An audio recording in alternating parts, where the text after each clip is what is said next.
أعوذ بالله من الشيطان الرجيم بسم الله الرحمن الرحيم رب اشرح لي صدري ويسر لي أمري واحلل عقدة من لساني يفقهوا قولي ربنا زدنا علما اللهم فقهنا في الدين آمین یا رب العالمین۔ اس کی تفسیر جو ہے وہ کافی تھوڑی لمبی سی ہے، دیکھتے ہیں جی۔ اللہ تعالیٰ ارشاد فرماتے ہیں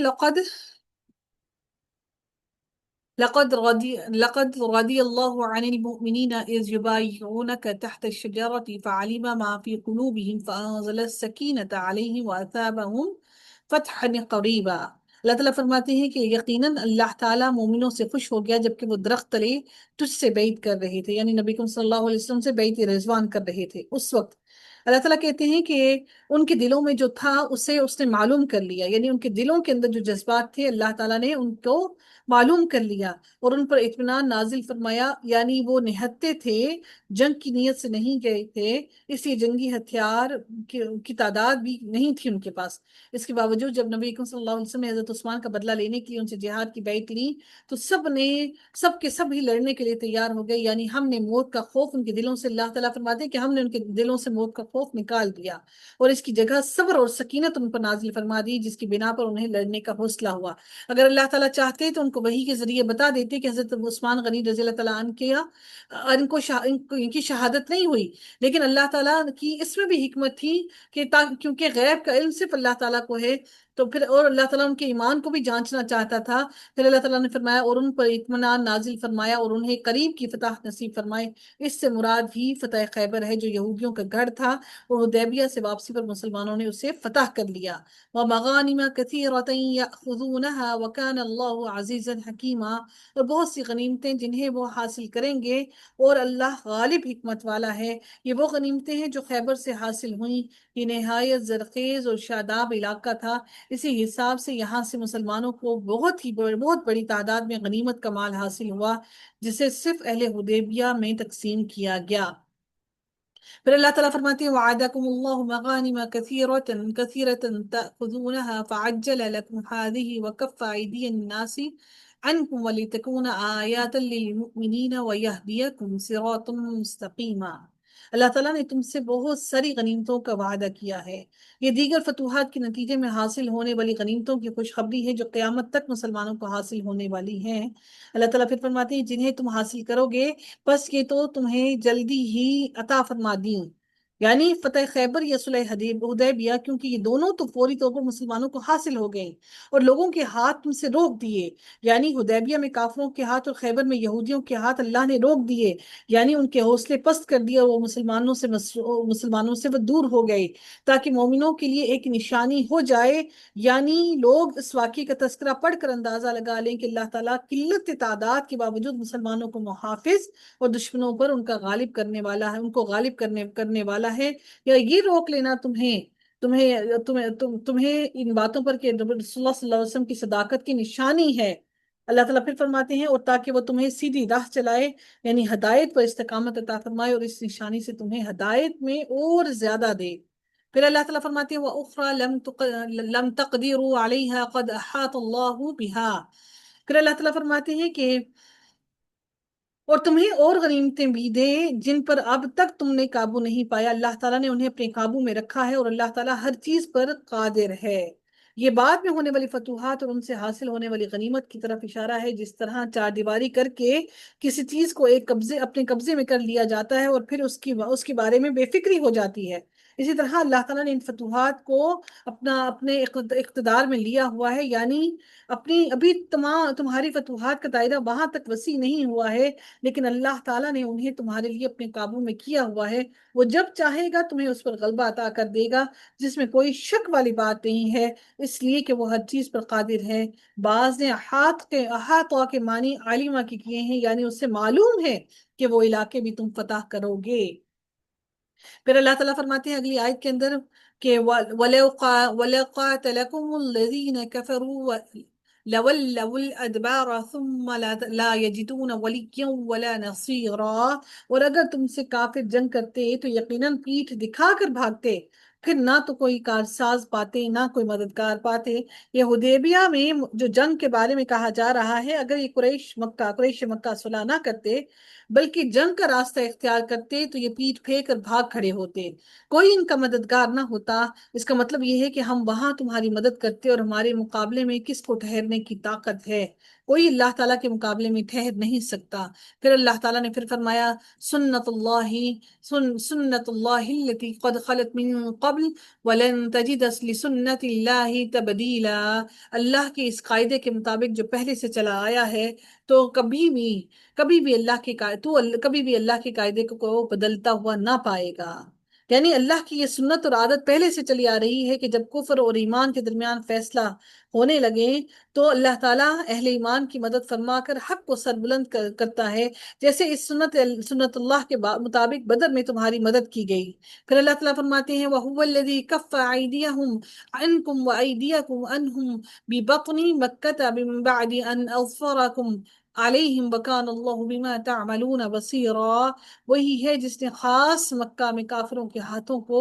تم سے اور تمہارے ہاتھوں کو ان سے روک لیا، اس کے بعد کہ اس نے تمہیں ان پر غلبہ دے دیا تھا، اور تم جو کچھ کر رہے ہو اللہ تعالیٰ اسے دیکھ رہا ہے۔ جب نبی کریم صلی اللہ علیہ وسلم اور صحابہ کرام حدیبیہ میں تھے تو کافروں نے 80 آدمی جو ہتھیاروں سے لیس تھے اس نیت سے بھیجے کہ اگر انہیں موقع مل جائے تو دھوکے سے نبی کریم صلی اللہ علیہ وسلم اور صحابہ کے خلاف کارروائی کریں۔ پھر کیا ہوا کہ یہ مسئلہ، یہ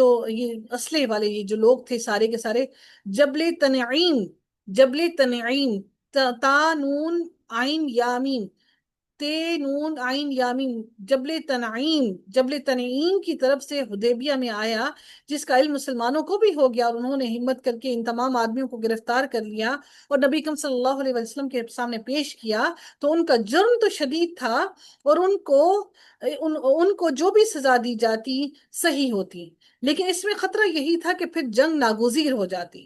جبکہ نبی کریم صلی اللہ علیہ وسلم اس موقع پر جنگ کے بجائے صلح چاہتے تھے، کیونکہ اسی میں مسلمانوں کا مفاد تھا۔ تو آپ صلی اللہ علیہ وسلم نے ان سب کو معاف کر کے چھوڑ دیا۔ بطن مکہ سے مراد حدیبیہ ہے، یعنی حدیبیہ میں ہم نے تمہیں کفار سے اور کفار کو تم سے لڑنے سے روکا، یہ اللہ تعالیٰ نے احسان کے طور پر ذکر فرمایا ہے۔ پھر اللہ تعالیٰ پھر اگلی آیت میں مزید ارشاد فرماتے ہیں هو الذين كفروا وصدوا هم الذين كفروا وصدوكم عن المسجد الحرام والهدي معكوفا أن يبلغ محله۔ اللہ تعالیٰ فرماتے ہیں کہ یہی وہ لوگ ہیں جنہوں نے کفر کیا اور تم کو مسجد الحرام سے روکا، اور قربانی کے لیے موقوف جانور کو اس کی قربان گاہ میں پہنچنے سے روکا کہ وہ اپنی قربان گاہ کو پہنچ سکے۔ ہدیون اس جانور کو کہا جاتا ہے جو حاجی یا عمرہ کرنے والا اپنے ساتھ مکے لے جاتا تھا یا وہیں سے خرید کر ذبح کرتا تھا۔ محلون جو در حقیقت لفظ کیا ہے کہ حلال ہونے کی جگہ سے مراد وہ قربان گاہ ہے جہاں ان کو لے جا کر ذبح کیا جاتا ہے۔ جاہلیت کے زمانے میں یہ مقام معتمر کے لیے مروہ پہاڑی کے پاس اور حاجیوں کے لیے منا تھا، اور اسلام میں ذبح کرنے کی جگہ منا اور پورے حدود حرم ہے۔ معکوفن جو یہاں پر لفظ ہے، یعنی یہ جانور اس انتظار میں رکے ہوئے تھے کہ مکے میں داخل ہوں تاکہ انہیں قربان کیا جائے۔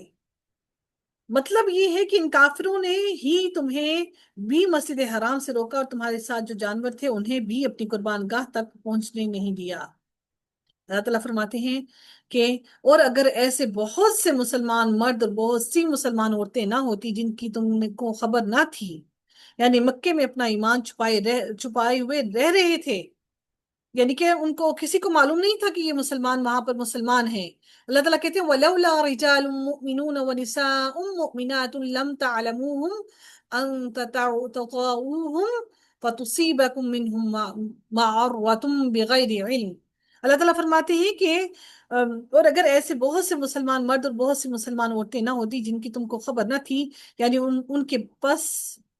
پس جانے کا تو اندیشہ نہ ہوتا، جس پر ان کی وجہ سے تم کو بھی بے خبری میں ضرر پہنچتا، کہ کفار کے ساتھ لڑائی کی صورت میں ممکن تھا کہ وہ مسلمان بھی مارے جاتے اور تمہیں بھی تکلیف ہوتی، تمہیں بھی درد ہوتا، مارتن کے اصل معنی عیب کے ہیں، یعنی مراد اس سے کیا ہے کہ کفارہ اور وہ برائی اور شرمندگی ہے جو کافروں کی طرف سے تمہیں اٹھانی پڑتی، یعنی ایک تو قتل خطا کی دیت دینی پڑتی اور دوسرے کفار کا یہ طعنہ سہنا پڑتا کہ یہ اپنے مسلمان ساتھیوں کو بھی مار ڈالتے ہیں، تو تمہیں لڑنے کی اجازت دے دی جاتی۔ اللہ تعالیٰ کہتے ہیں کہ پھر تمہیں لڑنے کی اجازت دے دی جاتی، لیکن ایسا نہیں کیا گیا تاکہ اللہ تعالیٰ اپنی رحمت میں جس کو چاہے داخل کرے، اور اگر یہ الگ الگ ہوتے تو ان میں جو کافر تھے ہم ان کو دردناک سزا دیتے۔ یعنی مکے میں آباد مسلمان اگر کافروں سے الگ رہائش پذیر ہوتے اور سب کو معلوم ہوتا کہ کون کون مسلمان ہے، تو ہم تمہیں اہل مکہ سے لڑنے کی اجازت دے دیتے اور تمہارے ہاتھوں ان کو قتل کرواتے، اور اس طرح انہیں دردناک سزا دیتے، یا پھر ان کو قیدی بنا لیتے، یا ان کو قتل کروا لیتے۔ لَعَذَّبْنَا الَّذِينَ كَفَرُوا مِنْهُمْ عَذَابًا أَلِيمًا إذ جعل الذين كفروا في قلوبهم حمية الجاهلية فأنزل الله سكينته على رسوله وعلى المؤمنين وألزمهم كلمة التقوى وكانوا أحق بها وأهلها وكان الله بكل شيء عليما۔ اللہ تعالیٰ پھر فرماتے ہیں یہاں پر اس آیت کے اندر کہ جب کہ ان کافروں نے اپنے دلوں میں حمیت کو جگہ دی، اور حمیت بھی جاہلیت کی۔ اب حمیت کیا ہے؟ آر اور غرور۔ کفار کی اس حمیت آر اور غرور سے مراد اہل مکہ کا مسلمانوں کو مکے میں داخل ہونے سے روکنا ہے۔ انہوں نے اس غرور پر اور بڑھے، سو اللہ تعالیٰ نے اپنے رسول پر اور مومنین پر اپنی طرف سے تسکین نازل فرمائی، سکون عطا کر دیا، اور اللہ تعالیٰ نے مسلمانوں کو تقوی کی بات پر جمائے رکھا، اور وہ اس کے اہل اور زیادہ مستحق تھے، اور اللہ تعالیٰ ہر چیز کو خوب جانتا ہے۔ اور دیکھیے گا جی، اس بات کو تھوڑا تفصیل سے دیکھتے ہیں۔ کفار کی حمیت جاہلیہ آر اور غرور سے مراد اہل مکہ کا مسلمانوں کے مکے میں داخل ہونے سے روکتا ہے۔ انہوں نے کہا کہ انہوں نے ہمارے بیٹوں اور باپوں کو قتل کیا ہے، لات اور عزا کی قسم ہم انہیں کبھی یہاں داخل نہیں ہونے دیں گے، یعنی انہوں نے اسے اپنی عزت اور وقار کا مسئلہ بنا لیا۔ اسی اسی اسی کو حمیت جاہلیہ کہا گیا ہے، کیونکہ خانہ کعبہ میں عبادت کے لیے آنے سے روکنے کا کسی کو حق حاصل نہیں تھا۔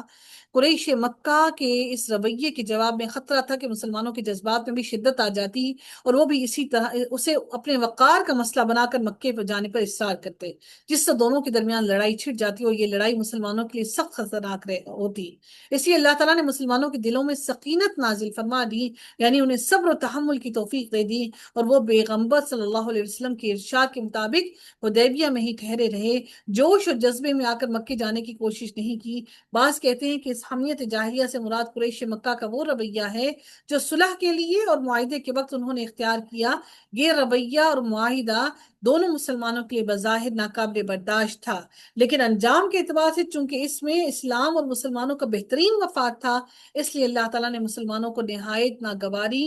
کے باوجود اسے قبول کرنے کا حوصلہ عطا فرما دیا۔ جب رسول اللہ صلی اللہ علیہ وسلم نے قریش مکہ کے بھیجے ہوئے نمائندوں کی یہ بات تسلیم کر لی کہ اس سال مسلمان عمرے کے لیے مکہ نہیں جائیں گے اور یہیں سے واپس ہو جائیں گے، تو پھر آپ صلی اللہ علیہ وسلم نے حضرت علی کا معاہدہ لکھنے کا حکم دیا۔ انہوں نے آپ صلی اللہ علیہ وسلم کے حکم سے بسم اللہ الرحمن الرحیم لکھی۔ انہوں نے اس پر اعتراض کر دیا کہ الرحمن الرحیم کو ہم نہیں جانتے، ہمارے ہاں جو لفظ اللہ الرحمن الرحیم لکھی، انہوں نے کیا کہا کہ انہوں نے کہا کہ ہم رحمان اور رحیم کو نہیں جانتے، اس لیے تم اس کو آگے سے ہٹا دو اور اس کے ساتھ یعنی بسمک اللہم، اے اللہ تیرے نام سے لکھیں۔ پھر آپ صلی اللہ علیہ وسلم نے اسی طرح لکھوایا۔ پھر آپ صلی اللہ علیہ وسلم نے لکھوایا، یہ وہ دستاویز ہے جس پر محمد صلی اللہ علیہ وسلم نے اہل مکہ سے مصالحت کی، یعنی ان سے صلح کی۔ قریش کے نمائندوں نے کہا اختلاف کی بنیاد تو آپ صلی اللہ علیہ وسلم کی رسالت ہی ہے، اگر ہم آپ کو رسول اللہ مان لیں تو اس کے بعد جھگڑا ہی کیا رہ جاتا ہے، پھر ہمیں آپ سے لڑنے کی اور بیت اللہ کی میں جانے سے روکنے کی ضرورت ہی کیا ہے۔ آپ صلی اللہ علیہ وسلم یہاں محمد رسول اللہ کی جگہ محمد بن عبداللہ لکھیں، یعنی نبی کریم صلی اللہ علیہ وسلم اپنے نام کی جگہ کیا لکھ رہے تھے؟ محمد رسول اللہ، تم نے کہا نہیں محمد بن عبداللہ لکھیں۔ پھر آپ صلی اللہ علیہ وسلم نے حضرت علی کو ایسا ہی لکھنے کا حکم دیا۔ یہ مسلمانوں کے لیے نہایت اشتعال انگیز صورتحال تھی، سخت غصے میں تھے۔ اور اگر اللہ تعالیٰ مسلمانوں پر سکینت نازل نہ فرماتا تو وہ کبھی اسے برداشت نہ کرتے۔ حضرت علی نے اپنے ہاتھ سے محمد رسول اللہ کے الفاظ مٹانے اور کاٹنے سے انکار کر دیا، تو آپ صلی اللہ علیہ وسلم نے کہا یہ لفظ کہاں ہے؟ بتانے کے بعد اب نبی کریم صلی اللہ علیہ وسلم نے کیوں کہا؟ کیونکہ نبی کریم صلی اللہ علیہ وسلم لکھنا اور پڑھنا نہیں جانتے تھے، اس لیے انہوں نے پوچھا کہ یہ لفظ کہاں ہے؟ بتانے کے بعد خود آپ صلی اللہ علیہ وسلم نے اسے اپنے دست مبارک سے مٹا دیا اور اس کی جگہ محمد بن عبداللہ تحریر کرنے کو فرمایا۔ اس کے بعد اس معاہدے یا صلح نامے میں 3 باتیں لکھی گئیں۔ پہلی بات، اہل مکہ میں سے جو مسلمان ہو کر آپ کے پاس آئے گا اسے واپس کر دیا جائے گا۔ دوسری بات، جو مسلمان اہل مکہ سے جا ملے گا وہ اس کو واپس کرنے کے پابند نہیں ہوں گے۔ تیسری بات، مسلمان آئندہ سال مکے میں آئیں گے اور یہاں 3 دن قیام کر سکیں گے، لیکن انہیں ہتھیار لانے کی اجازت نہیں ہوگی۔ اور اس کے ساتھ 2 باتیں اور لکھی گئیں، ایک کیا کہ اس سال لڑائی موقوف رہے گی، اور قبائل، دوسری کیا کہ قبائل میں سے جو چاہے مسلمانوں کے ساتھ اور جو چاہے وہ قریش کے ساتھ شامل ہو جائے۔